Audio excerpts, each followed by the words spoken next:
Nawaz Sharif and company, they are over. मैं नहीं confuse कम से कम, और ये अब से नहीं, 2 years प्लस यही मिसाल दिया करता था मैं। अच्छा, अब इस मुल्क की तारीख में, इसकी मज़हका खेज और बहुत अजियतनाक तारीख में पहली बार ये हुआ है कि ये सब के सब हाईली कंफ्यूज्ड और हाईली खौफजदा हैं। क्यों? ये जानते हैं कि ये लोग इस बार इक़्तिदार को नहीं खाएंगे, इक़्तिदार इनको हड्डियों समेत चबा जाएगा, और यही होगा। इस तरह के मामलात में इतनी डेफिनेट टर्म्स में बात नहीं करते जितनी डेफिनेट टर्म्स में मैं होगा।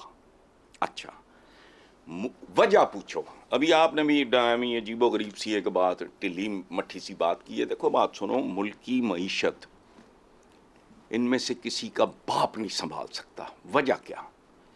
इसके लिए ज़रूरत है मेजर सर्जरी की, बुनियादी जौहरी तब्दीलियों। ये लफ्ज़ भी मैं पता नहीं 5 साल से इस्तेमाल कर रहा हूँ।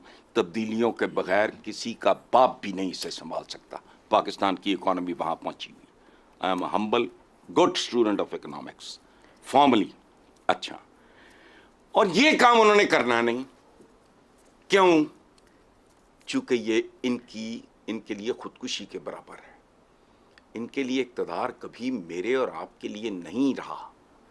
ये जिस काम के लिए इक़्तिदार का ये खेल खेलते हैं वो खुदकुशी होगी। ये नहीं कि ये काम कर नहीं सकते। बुनियादी जौहरी तब्दीलियां, मेजर सर्जरी, वो अचीवेबल है। ये नहीं करेंगे। चूंकि आप मुझे कह रहे हो खुदकुशी कर लूं, सो मौजूदा हालात में इक़्तिदार सांप के मुंह में जख्मी कोड़ किरली छिपकली की मानंद है, जिसे ना ये निगल पाएंगे ना उगल पाएंगे। एक तरफ भयानक खड्डा, दूसरी तरफ गहरी खाई। कंक्लूड ये करें आपकी गुफ्तगू को कि हुकूमत कायम नहीं करनी चाहिए, फायदा नहीं होगा, पर करेंगे जरूर। ओ, मैंने कहा नहीं, ये सहमे हुए हैं, डरे हुए हैं, कंफ्यूज्ड हैं। ठीक हो गया। हुकूमत तो रालें टपक रही हैं, अंजाम भी नजर आ रहा है। सही। इनका हशर नशर होने वाला है। ठीक हो गया। पीरियड। दुरुस्त। हाँ। शहजाद साहब, मैं आपकी जानिब आऊं। ये आपको लगता है कि जो पीपल्स पार्टी फैसला ले गई वो पॉलिटिकली एज पे चली गई है उनकी फ्यूचर पॉलिटिक्स के लिए, और नून लीग को क्या इस फैसले के बाद हुकूमत कायम करनी चाहिए, फायदा होगा? अच्छा, नून लीग का तो अभी देखिए, शहबाज शरीफ साहब या नवाज शरीफ साहब, इन दोनों में से किसी ना किसी को ये तौक उठाना पड़ेगा। क्या वो उठाने के लिए तैयार हैं? क्या उनमें अहलियत है? क्या उनके पास जस्टिफिकेशन है, इलेक्टोरल जस्टिफिकेशन इस चीज़ की? क्या उनके नंबर उस लेवल पे पहुंचते हैं? वो भी तो आफ्टर ऑल कुछ बैठे कैलकुलेट कर रहे होंगे ना इस वक्त। 75 सीटों के साथ चलिए 79 कर लें, जितनी भी कह लें। शहबाज साहब ने आज 80 कही है अपनी प्रेस ब्रीफिंग में। 80 की दे दीजिए उनको। 80 देने के बाद अगर 100 से ये जो है 92 वाले 117 पे पहुंचे हैं, तो वो कितने पे पहुंचेंगे?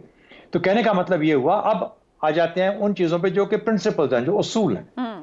जब आप बिलावल भुट्टो की बात करते हैं तो उसने असूलन सियासी असूल के तहत एक बेहतर फैसला किया, क्योंकि उसने अपनी सियासी साख को बचाया बल्कि उसको बढ़ाया।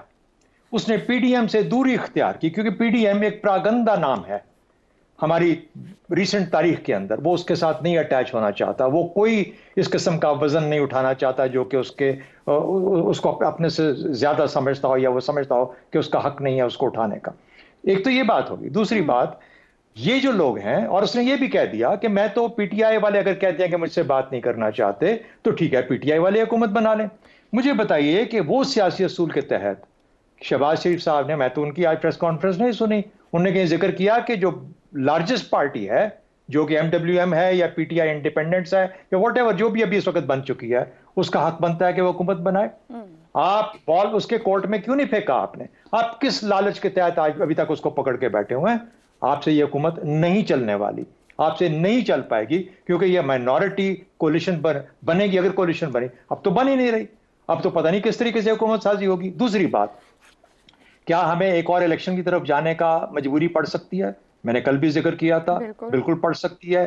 पार्लियामेंट्री डेमोक्रेसीज के अंदर ऐसा होता है। मैंने आपसे कहा, इसराइल के अंदर पिछले 6 साल में 5 इलेक्शन, नेशनल इलेक्शंस हुए हैं, और अभी तक उसको फिर गजा की जंग छेड़नी पड़ी नेतन्याहू को, ताकि वो किसी तरीके से एक थोड़ा सा जरा लंबा अरसा उसको मिल जाए। तो कहने का मतलब ये हुआ कि इस तरीके से सियासी चीजें, और जमहूरियत में जब आप जाते हैं तो फिर जमहूरी सारे नखरे उठाने पड़ते हैं, नाज नखरे साथ साथ चलते हैं, आपको लेके चलना पड़ता है। जहां तक बिलावल का ताल्लुक है, दूसरी बात 2008 में पूरे हाउस ने यूसुफ रजा गिलानी को वोट दिया, वोट ऑफ कॉन्फिडेंस। तो ऐसी बात नहीं है कि ये अनहोनी होगी, ये पहले भी हो चुका है, ये पहले भी हो चुका है। लेकिन उसके बाद फिर जाके पीपल्स जो पीएमएलएन थी या जो बाकी थे वो जाके ऑपोजिशन में बैठ गए। तो इसलिए मेरा ख्याल है कि ये कोई ऐसी चीजें नहीं है, ये जमहूरियत में होती रही हैं पहले से भी, आगे भी चलेंगी। क्या पाकिस्तान के लिए बेहतर है कि नहीं?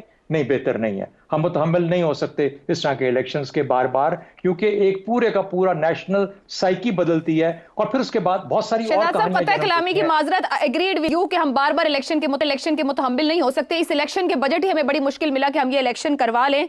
आपने खुद ऊपर कहा हुकूमत नहीं चल पाएगी, तो सर हमारे पास सस्टेन्ड फ्यूचरिस्टिक ऑप्शन फिर क्या है? यहाँ तो जमात किसी के पास भी ऐसा नंबर नहीं है, पीटीआई किसी के साथ बैठने को तैयार नहीं, कोई पीटीआई के साथ बैठने को तैयार नहीं।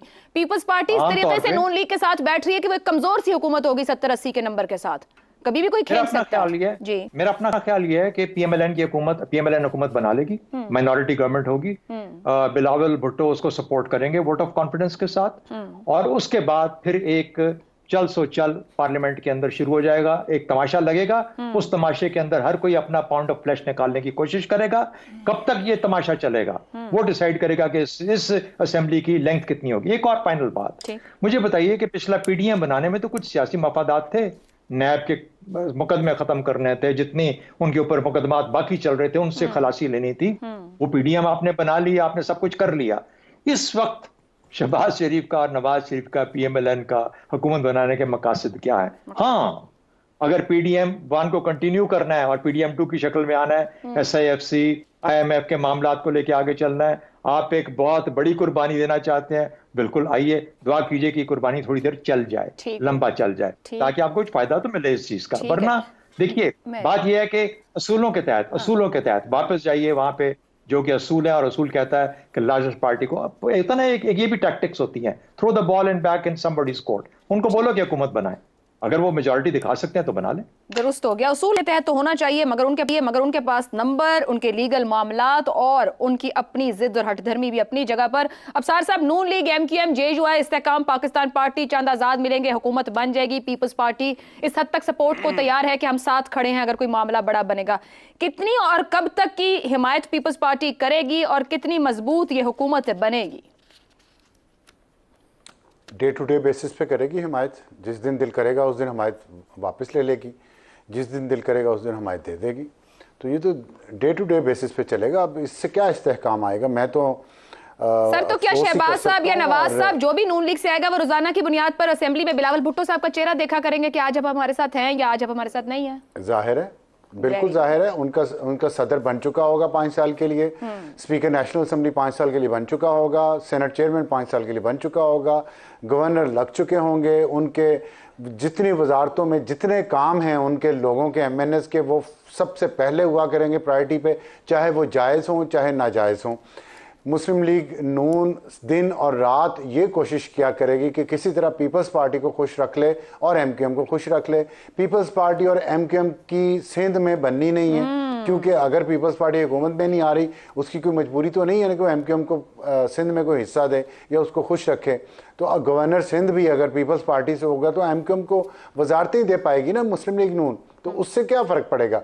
अब ये सूरत हाल, मुझे तो अफसोस इस बात पर हो रहा है कि मैं अपना दिल करता है किसी दिन दीवार से टकरा दूं उन लोगों की अकल और फहम पे जो अपने आप को मेहरबान कहते हैं, और उन्होंने इस मुल्क को किस जगह पे लाके खड़ा किया है पिछले कई सालों की सियासत में, जो उनका काम नहीं था सियासत करना।